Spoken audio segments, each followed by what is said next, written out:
Bubat merupakan perang yang melibatkan dua kerajaan terbesar di Pulau Jawa, antara Kerajaan Galuh dan Majapahit, yang terjadi sekitar tahun 1357 Masehi, yang diperkirakan terjadi di kawasan utara Trowulan Majapahit. Pertempuran melibatkan bala sentana Kerajaan Sunda dan prajurit elit Bayangkara Majapahit di bawah perintah Mahapati Gajah Mada.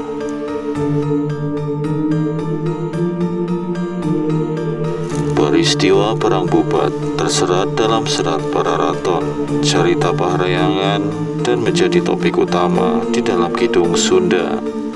Meskipun ketiga sumber bukan merupakan sumber primer seperti prasasti dan kitab Nagara Kertagrama, namun tidak dipungkiri banyak peristiwa dan tokoh yang tidak tertulis pada sumber primer namun tertulis pada sumber sekunder seperti serat Pararaton, dan menjadi sebuah rujukan di dalam mempelajari sejarah.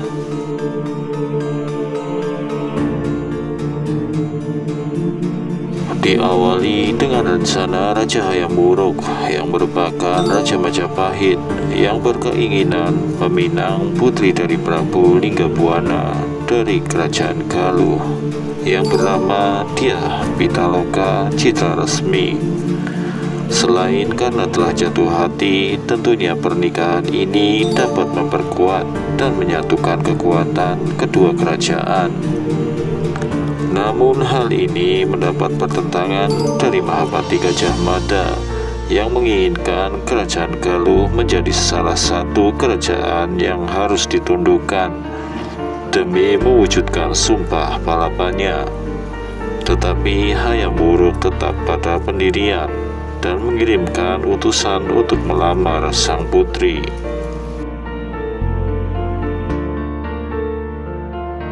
Setibanya utusan di Kerajaan Galuh, Prabu Linggabuana menerima dengan senang hati lamaran Raja Hayam Wuruk karena putrinya dilamar oleh raja yang tengah dalam masa kejayaan.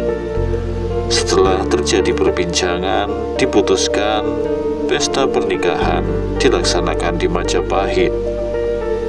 Hal ini sempat ditentang oleh Bunisora. Rasanya kurang pantas jika mempelai wanita yang mendatangi mempelai pria. Dengan berbagai pertimbangan, Prabu Linggabuana menyanggupi untuk menggelar pesta pernikahan di Majapahit.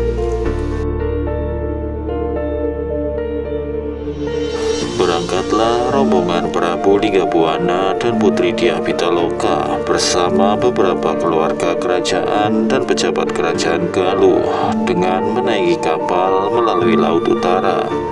Setibanya di Majapahit, rombongan disambut baik dengan meriah. Rombongan kemudian beristirahat di sekitar utara kota Trowulan. Akan tetapi di luar sepengetahuan Hayam Wuruk, Gajah Mada bergerak bersama pasukan elit Bayangkara dan menemui Prabu Linggabuana. Di sana Gajah Mada meminta agar sang putri diserahkan sebagai simbol tunduknya Galuh kepada Majapahit, bukan sebagai permaisuri. Mendengar hal itu membuat Prabu Linggabuana marah. Harga dirinya merasa diinjak-injak. Kemudian pecahlah pertempuran di kedua belah pihak. Para penggawa pasukan Galuh akhirnya semuanya gugur, termasuk Prabu Linggabuana. Tersisa Dyah Pitaloka seorang. Melihat peristiwa tersebut, Dyah Pitaloka memutuskan untuk bunuh diri demi menjaga harga diri, martabat keluarga, serta para pasukannya yang telah gugur.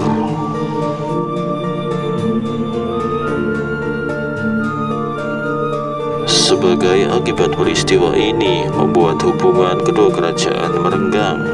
Pengorbanan Dyah Pitaloka dan keberanian Prabu Linggabuana dipuja oleh orang Sunda, sehingga beliau disebut sebagai Prabu Wangi para keturunan yang tersisa dan meneruskan tahta disebut sebagai Siliwangi atau pengganti Prabu Wangi.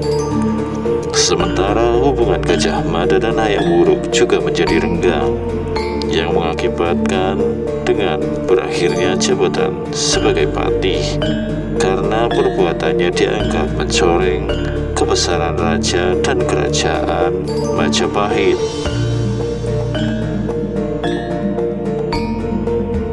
Menurut pendapat salah seorang sejarawan, awalnya Gajah Mada setuju dengan pernikahan tersebut sebagai upaya menyatukan kedua kerajaan.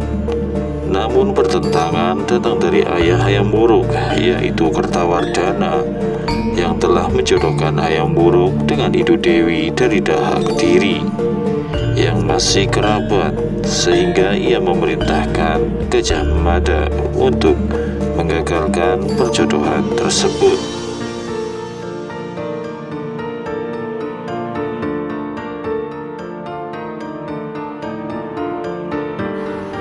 Demikianlah kisah kali ini. Mudah-mudahan kita dapat mengambil pelajaran dari setiap kisah. Sejarah di dunia tidak ada yang 100% hitam dan 100% putih. Kita tidak harus setuju dengannya, namun kita bisa mengambil pelajaran darinya dan menciptakan sejarah kita sendiri. Jika ada kesalahan dan kekurangan, mohon dimaafkan. Sampai bertemu lagi di kisah-kisah selanjutnya.